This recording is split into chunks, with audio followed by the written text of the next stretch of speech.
Hello friends, again इस video में इस चैनल पे आपका स्वागत है।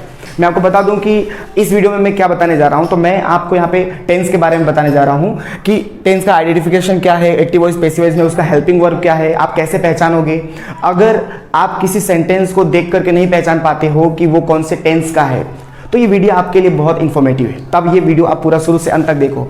I guarantee, okay, I challenge you कि आप जो है इस वीडियो को देखने के बाद टेंस पहचानना अच्छे से आपको आ जाएगा। ठीक है, ये प्रॉमिस करता हूं मैं कि आपको टेंस पहचानना आ जाएगा। बस आपको शुरू से अंत तक मेरे साथ देखना है। ठीक है, और मैं आपको बता दूं गाइस, इसके अंदर मैं आपको बताऊंगा कि एक्टिव वॉइस पैसिव वॉइस में हेल्पिंग वर्ब कैसे यूज किया जाता है। ठीक है, और जो हेल्पिंग वर्ब्स होते हैं उनके साथ क्या आपको वर्ब में अटैचमेंट करना होता है। ठीक है, उनकी पहचान क्या होती है। काफी बच्चे पहचान नहीं पता कर पाते कि क्या पहचान है सेंटेंस का, या वो पहचान कैसे किया जाए वो नहीं पता कर पाते। तो उसके लिए वीडियो बहुत ही ज्यादा इंफॉर्मेटिव होगा, तो मेरे साथ देखते रहना। अब मैं आपको बताने जा रहा हूं कि कैसे इसका आइडेंटिफिकेशन क्या है, हेल्पिंग वर्ब्स क्या है। ठीक है, जिससे कि जब आप 10वीं या 12वीं में हो तो आप जब ग्रामर सॉल्व करोगे ना, तो वो चीज आपको आसानी से आएगी। तो उसके लिए मेरे साथ देखते रहना। लेट्स सी गाइस, बिगिन करते हैं। देखना, तो गाइस इस वीडियो में मैं आपको हेल्पिंग वर्ब्स के बारे में बताऊंगा कि टेंस का जो हेल्पिंग वर्ब है वो क्या क्या है। ठीक है, आइडेंटिफिकेशन, उसकी पहचान क्या है। तो देखो, मैंने यहाँ पे 12 टेंस मैंने लिखे हुए हैं। आई होप कि वो 12 टेंस आपको पता होंगे। ठीक है, तो सबसे पहला हमारा प्रेजेंट इंडेफिनिट टेंस। तो गाइस प्रेजेंट इंडेफिनिट टेंस जो होता है उसकी पहचान आप सबको पता होगी कि वाक्य के अंत में ता है, ओके, ता है आता है, फिर ती है आता है, ठीक है, तो है आता है।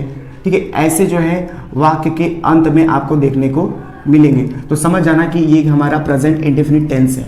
ठीक है, अच्छा, प्रेजेंट इंडेफिनिट टेंस के अंदर जो होता है ना गाइस, मैं आपको बताऊं, एक्टिव वॉइस में हेल्पिंग वर्ब यूज होता है। हर टेंस के अंदर, इंग्लिश के हर टेंस के अंदर हेल्पिंग वर्ब होता है। ठीक है, कुछ एक या दो ऐसे टेंस है जिसमें हेल्पिंग वर्ब नहीं यूज होता है, वो भी आपको मैं इसमें बताऊंगा। डेफिनेटली वो चीज आपको आ जाएगा, बस आप देखते रहना। ठीक है, लेट्स सी। तो देखो, प्रेजेंट इंडेफिनिट टेंस में जो एक्टिव वॉइस होता है ना गाइस, उसमें आपका जो हेल्पिंग वर्ब होता है वो डू अथवा डज होता है। ठीक है, ये डू अथवा डज होता है, ये दो चीजें। और जैसे ही आप एक्टिव वॉइस में डू डज देखोगे और आप उसका पेसिव बना रहे हो, अगर आप 10वीं में हो 12वीं में हो, उसका पेसिव बना रहे हो, तो डू डज का क्या कर देना, इज एम आर कर देना गाइस। ठीक है, इज एम आर कर देना। ओके, और एक बात मैं आपको बता दूं कि डू डज जो है ना, केवल इंट्रोगेटिव में आता है, निगेटिव में आता है, अफर्मेटिव में नहीं आता है। इसके लिए अफर्मेटिव में केवल वी फर्स्ट के अंदर, वी फर्स्ट या वी फर्स्ट के अंदर यस अथवा ईएस लिखा जाता है गाइस। ये बात याद रखना कि ये जो है अफर्मेटिव में जो है नहीं आता डू डज, इसके लिए यस अथवा ईएस या वर्ब के अंदर हम ये बातें लिखते हैं। ठीक है, तो आप देख सकते हो डू डज जो है हेल्पिंग वर्ब होता है, लेकिन अफर्मेटिव में नहीं आता, इसके लिए वी फर्स्ट या वी फर्स्ट के अंदर अथवा ईएस जो है वर्ब के अंदर जोड़ा जाता है। अफर्मेटिव में खाली ये आता है। ओके, आई होप कि आपको ये बात पता चली होगी। अब उसके बाद देखो प्रेजेंट कॉन्टिन्यूअस टेंस। तो प्रेजेंट जो कॉन्टिन्यूअस टेंस है हमारा, इसकी पहचान क्या होती है कि वाक्य के अंत में क्या आता है, रहा है, ठीक है, रही है, ओके, फिर रहे हैं, ठीक है, ऐसे जो है शब्द आते हैं वाक्य के अंत में, यानी कोई काम जो है चालू है, जारी है, ऐसा देखने को मिलेगा।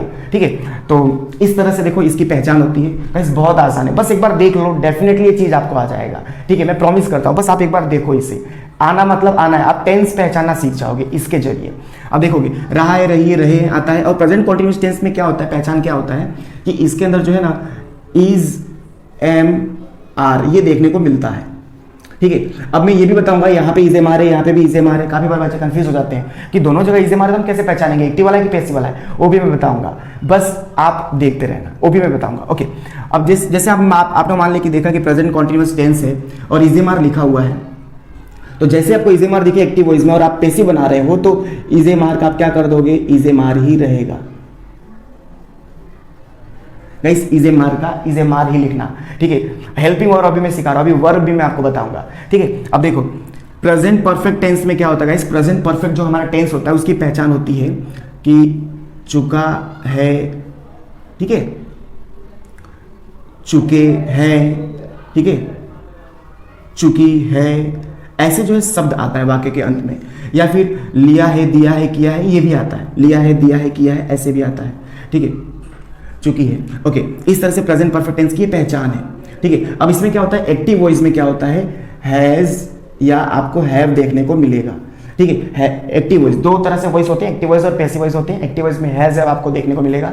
अगर आप पैसिव वॉइस बना रहे हो, हैज हैव आपको दिख गया, हैज हैव भी रखना, उसमें चेंज मत करना, ठीक है। हैज और हैव वही रहेगा, यानी हैज हैव दिख गया तो हैज हैव। देखो बहुत आसान है, सिमिलर ही है, थोड़ा थोड़ा फर्क है, वो फर्क भी मैं आपको बताऊंगा। अब देखो प्रेजेंट परफेक्ट कॉन्टिन्यूअस टेंस, जब भी प्रेजेंट परफेक्ट कॉन्टिन्यूअस टेंस आता है ना, इसमें क्या होता है कि समय के साथ, भाई समय के साथ इसमें आता है रहा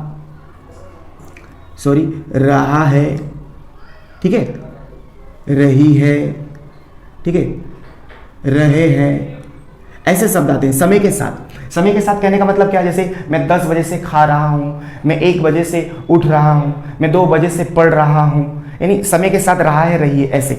तो ऐसे ये इसकी पहचान है। और इसमें क्या होता है, जो हमारा एक्टिव वॉइस में हेल्पिंग वर्ब है वो भी क्या है, हैज़ अथवा हैव है, और पैसिव वॉइस में भी हैज़ अथवा हैव है, ठीक है।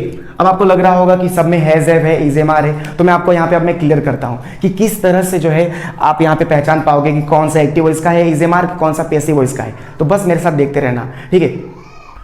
तो मैं अब आपको लेके चलता हूँ कि कैसे पहचाने कि दो बार इज एम आर है, कैसे पहचाने कि एक्टिव वॉइस वाला इज एम आर है कि पैसिव वॉइस वाला है। तो देखो आपको मैं बताऊँ गाइस, जब भी डू डज आएगा ना तो वर्ब के अंदर वी फर्स्ट आपको देखने को मिलेगा, ठीक है। और जब इज एम आर जो पेसिव वाला अगर होगा, पेसिव वाला, तो आपको इसके अंदर ना वी थर्ड देखने को मिलेगा, ठीक है।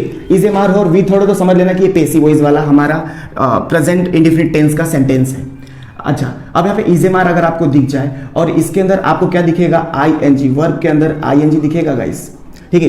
इज एम आर हो और आई एन जी तो समझ जाना कि प्रेजेंट कॉन्टिन्यूअस टेंस का एक्टिव वॉइस वाला हमारा सेंटेंस है।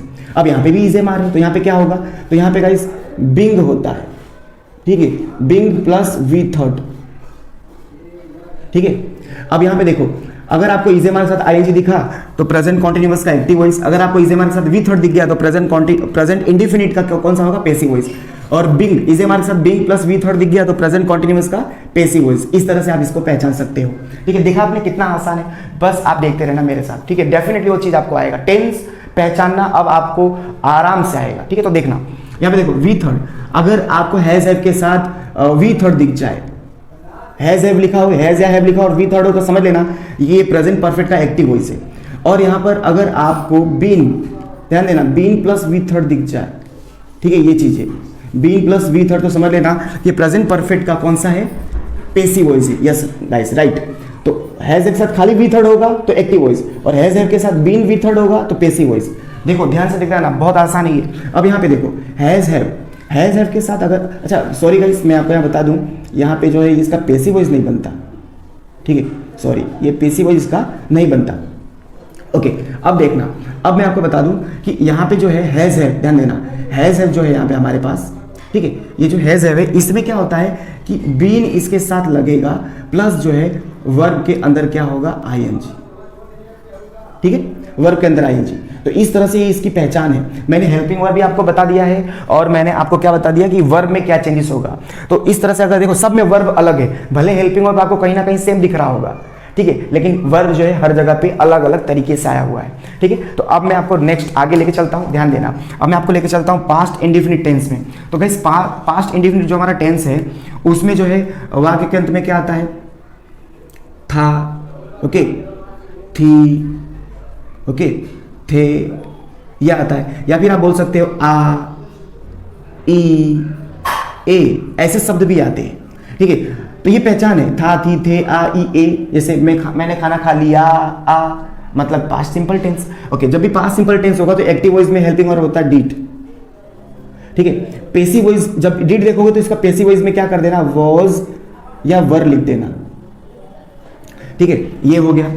उसके बाद देखो पास्ट कॉन्टिन्यूअस टेंस की बात करते हैं। तो पास्ट कॉन्टिन्यूअस टेंस में क्या होता है, रहा था, ठीक है, रही थी, ठीक है, रहे थे। ये क्या होता है, पहचान होता है, ठीक है, ये पहचान है, आइडेंटिफिकेशन है ये। और पास्ट कॉन्टिन्यूअस टेंस में क्या होता है, वॉज वर, वॉज वर। और जब भी वॉज वर देखना ना तो उसका पैसिव बना रहे हो तो वॉज वर ही लिख दो, ठीक है, वॉज वर ही होता है, ठीक है। अभी मैं डिफरेंस बताऊंगा, ठीक है। उसके बाद देखो, अब ध्यान देना, पास्ट परफेक्ट टेंस। तो पास्ट परफेक्ट टेंस की जो पहचान होती है वो होता है चुका था, ठीक है, चुकी थी, ओके, चुके थे, ये पहचान है, ठीक है। चुका था, चुकी थी, चुके थे, लिया था, दिया था, किया था, ये भी आता है, ओके। तो इसमें क्या होता है, हैड, और जब भी हैड देखोगे तो उसका क्या कर देना, पेशी बनाते समय हैड ही लिखना, ठीक है। अब बात करते हैं पास्ट परफेक्ट कॉन्टिन्यूअस टेंस की। तो जो हमारा पास्ट परफेक्ट कॉन्टिन्यूअस टेंस है उसमें जो है ध्यान देना guys, past perfect continuous tense में इसमें क्या होता है, समय के साथ, समय के साथ, ठीक है, समय के साथ आता है इसमें रहा था, ठीक है, फिर आता है रही थी, रहे थे, ऐसे शब्द आपको दिखाई देंगे समय के साथ। समय के साथ रहा था, रही थी, रहे थे, अगर ऐसा आपको दिखाई दे, जैसे मैं 2 बजे से पढ़ रहा था, 2 बजे से पढ़ रहा था, तो यानी जब समय के साथ रहा रही है तो वो पास्ट परफेक्ट कॉन्टिन्यूअस टेंस होगा। और इसका जो हेल्पिंग वर्ब होता है एक्टिव वॉइस में वो होता है हमारा हैड, और इसका पेसिव वॉइस नहीं बनता, ठीक है। अब आप देखोगे यहाँ पे भी हेड है, यहाँ पे भी हेड है, यहाँ पे, तो कौन सा वाला है कैसे पता चलेगा, तो वो मैं आपको पहचान बताने जा रहा हूँ। देखो गाइस बहुत आसान है, एक बार देखो, ठीक है, ध्यान से देखना, रुकना नहीं, ठीक है। अगर आप जो स्किप करके जाते हो तो वो चीज़ आपको समझ में नहीं आएगा, एक बार देखो, डेफिनेटली वो चीज़ आएगा, आई प्रॉमिस की वो चीज़ आ जाएगा, टेंस पहचानना आपको आ जाएगा, ठीक है। मेन होता है टेंस, अगर टेंस आप पहचान लेते हो ना तो आप ग्रामर धीरे धीरे धीरे सीख जाते हो। चलो तो यहाँ पे मैं आपको बताऊं कि देखो जब भी डिड आएगा ना गाइस, जब भी डिड, तो याद रखना डिड अगर आपको दिखेगा तो वो वहाँ पे वी फर्स्ट आपको लिखना पड़ेगा, यानी वर्ब का पहला रूप वहाँ पे होगा। और मैं आपको एक बात बता दूं कि ये जो डिड है ना ये इंट्रोगेटिव में आता है, ठीक है, यानी प्रश्नवाचक में आता है और निगेटिव में आता है, ठीक है। तो अफर्मेटिव में नहीं आता ना, तो इसके लिए V2 लिखा जाता है। यहाँ पे भी ये जो डू डज था वो क्वेश्चन में आता है और निगेटिव में आता है, ठीक है, ये 2 जगह पे डू डज आता है। अफर्मेटिव में नहीं आएगा तो वी फर्स्ट या वी फर्स्ट का यस आता है, यस लिखा जाएगा। वैसे ये है, डिड आएगा तो वी फर्स्ट लिखेंगे और डिड नहीं आएगा तो V2 लिखना है, ये इसकी पहचान है, ठीक है। अब आगे देखना, अब वॉज वर अगर आपको दिखाई दिया, यहाँ पे भी वॉज वर है, यहाँ पे भी वॉज वर है, तो कौन सा वाला है, तो वॉज वर के साथ अगर आपको वी थर्ड दिख गया, वी थर्ड जैसे कि इसमें, तो वॉज वर के साथ वी थर्ड दिख गया तो समझ लेना कि ये पास्ट इंडेफिनिट टेंस का पेसिव वॉइस है। और इसी वॉज वर के साथ अगर आपको वी फर्स्ट के साथ अगर आईएनजी दिख गया, ठीक है, वॉज वर्ब के साथ आईएनजी दिख गया वर्ब के अंदर, तो समझ लेना कि पास्ट कॉन्टिन्यूअस टेंस का क्या है, ये एक्टिव वॉइस है, ठीक है। और पैसिव वॉइस में वॉज वर्ब पैसिव वॉइस में भी है, तो इसमें क्या होता है, बीइंग लिखा होता है, ये इसकी पहचान है कि बीइंग होता है, बीइंग प्लस वी थर्ड होगा, देख रहे हो।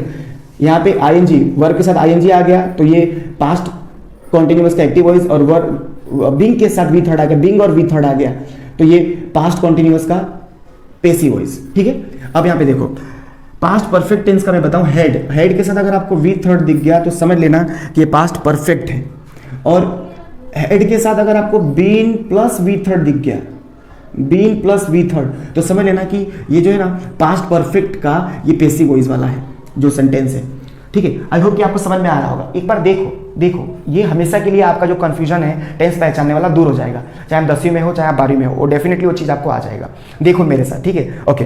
अब देखोगे हेड, यहाँ पे देखो पास्ट परफेक्ट कॉन्टिन्यूअस टेंस जो होता है उसमें भी हेड आता है, लेकिन आप कैसे पहचानेंगे कि कौन सा वाला है, तो इसमें एक्चुअली क्या होता है, बीन लिखा होगा और वर्ब के अंदर क्या होगा, आईएनजी लिखा होगा, ठीक है। हेड के साथ बीन और वर्ब के अंदर आईएनजी, तो आप देखोगे ये सब पहचान लगभग सेम है। देखो इसमें वी फर्स्ट, इसमें भी वी थर्ड आईएनजी, ठीक है। इसमें भी आप देख सकते हो बीइंग वी थर्ड, ये सब हेल्पिंग वर्ब आपको लगभग एक जैसा दिख रहा होगा, लेकिन जो इसका वर्ब है उसमें आपको चेंजेस देखने को मिल रहा होगा, जिससे कि आप आसानी से पहचान पाओगे, ठीक है। आई होप कि आपको समझ में आ रहा होगा, अगर समझ में आ रहा होगा तो एक लाइक जरूर करना, ठीक है, एक लाइक करना, ओके। अब मैं आपको लेके आता हूँ गाइस, अब मैं आपको लेके आता हूँ फ्यूचर में। तो फ्यूचर में मैं आपको दिखाऊं तो देखोगे फ्यूचर इंडेफिनिट जो हमारा टेंस होता है उसकी जो पहचान होती है, फ्यूचर इंडेफिनिट टेंस की जो हमारी पहचान होती है वो होता है गा, ठीक है, गी, ठीक है, गे, ठीक है। जैसे कि होगा, होगी, होगे, ठीक है, वो खा रहा होगा, वो रो रही होगी, वो आ रहे होंगे, ऐसा। तो अगर ये शब्द अगर आपको दिखाई देता है गा, गी, गे, तो समझ लेना कि वो फ्यूचर इंडेफिनिट टेंस है। और इसकी जो हेल्पिंग वर्ब होती है इसमें वो क्या होता है, विल अथवा सॉल होता है, ठीक है। जब भी विल सॉल देखोगे और पैसिव बना रहे हो तो आप उसको वैसा का वैसा ही लिख दो, विल सॉल का विल सॉल ही रहता है, वो चेंज नहीं होगा, ठीक है, वैसा का वैसा आपको लिख देना है। अच्छा, उसके बाद देखो फ्यूचर कॉन्टिन्यूअस टेंस में क्या होता है कि रहा होगा, ठीक है, फिर रही होगी, ठीक है, रहे होंगे, ऐसे शब्द आपको देखने को मिलेंगे, यानी वो खा रहा होगा, वो सो रही होगी, फ्यूचर में कोई काम हो रहा होगा, ऐसा मतलब आपको यहाँ पे दिखाई देगा। और इसमें क्या होता है गाइस, इसमें जो एक्टिव वॉइस है इसमें हेल्पिंग वर्ब हम यूज करते हैं विल अथवा सॉल यूज करते हैं, पैसिव वॉइस इसका नहीं बनता। ठीक है, ये हुआ, बहुत आसान है, ये भी बहुत आसान है, बस एक बार देखो तो सही आ जाएगा।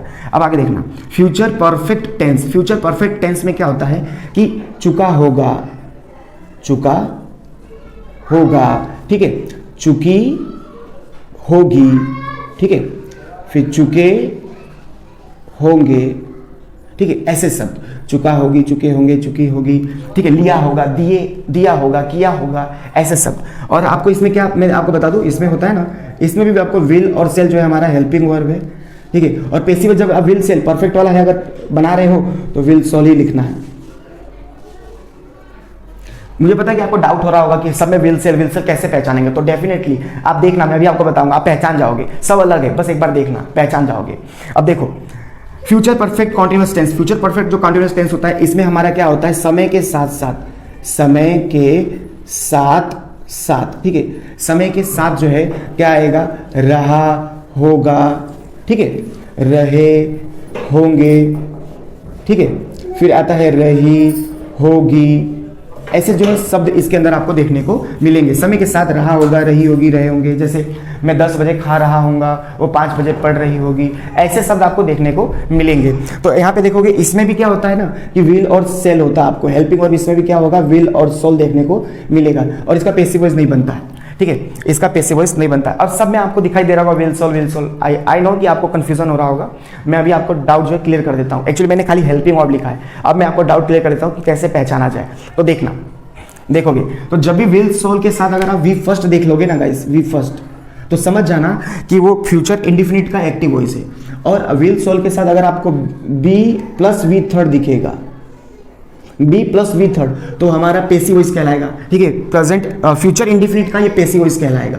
ओके, अब देखो फ्यूचर कॉन्टिन्यूअस टेंस में क्या होता है, जब भी विल सोल होगा ना उसके साथ बी और प्लस वर्ब फर्स्ट के अंदर आपको आईएनजी देखने को मिलेगा, देख रहे हो, बी के साथ आईएनजी देखने को मिलेगा। अब देखो सब अलग अलग हो जा रहा है, कोई एक जैसा आप दिखेगा नहीं, जो भी इनके साथ आ रहा है सब अलग अलग आ रहा है, ठीक है। आई होप कि आपको समझ में आ रहा होगा, और इसका पैसिव तो बनता ही नहीं है। अब देखो फ्यूचर परफेक्ट टेंस में क्या होता है, फ्यूचर जो परफेक्ट हमारा टेंस है उसमें जो है आपको ना हैव और हैव के साथ वी थर्ड देखने को मिलेगा, हैव के साथ वी थर्ड देखने को मिलेगा। और जब पैसिव बनाओगे ना तो उसमें हैव तो रहेगा ही, प्लस बीन आ जाएगा, ठीक है, और वी थर्ड, ये ठीक है। तो आई होप कि जब आपको विल सोल के साथ हैव और बीन वी थर्ड आपको दिख जाए तो समझ लेना कि हमारा जो पैसिव वॉइस है फ्यूचर परफेक्ट का, ठीक है। अब इसमें आ जाओ फ्यूचर परफेक्ट कॉन्टिन्यूअस टेंस में। तो फ्यूचर परफेक्ट कॉन्टिन्यूअस टेंस में क्या होता है कि इसमें हैव आता है, ठीक है, और प्लस इसके साथ बीन आपको लिखना है, बीन, लेकिन इसमें खासियत क्या है कि इसमें वर्ब के साथ आईएनजी जोड़ना पड़ेगा, ये ठीक है। अब देखोगे सब जो है अलग अलग हो गए, ठीक है, विल सोल तो सब में एक जैसा था, लेकिन सब कैसे हो गए, अलग अलग हो गए। तो गाइस इस तरह से जो है ना आप टेंस की जो है ना पहचान कर सकते हो। गाइस एक बार इसको लिख लेना, जैसे लिखोगे ना तो डेफिनेटली वो चीज़ आपको आ जाएगा और उसको समझ लेना, ये बहुत हेल्पफुल है गाइस। इसी तरह से मैंने भी जो है टेंस पहचानना सीखा है। तो मैं आपको बता दूँ, अगर आप यहाँ तक देख रहे हो तो एक लाइक करना, शेयर जरूर कर देना फ्रेंड लोग के साथ, जिससे उनको भी पता चल सके, ठीक है, ज़्यादा से ज़्यादा वीडियो शेयर हो जाए। अगर आपको ये वीडियो अगर अच्छा लगा हो तो एक लाइक तो जरूर करना, ठीक है। Till then thank you.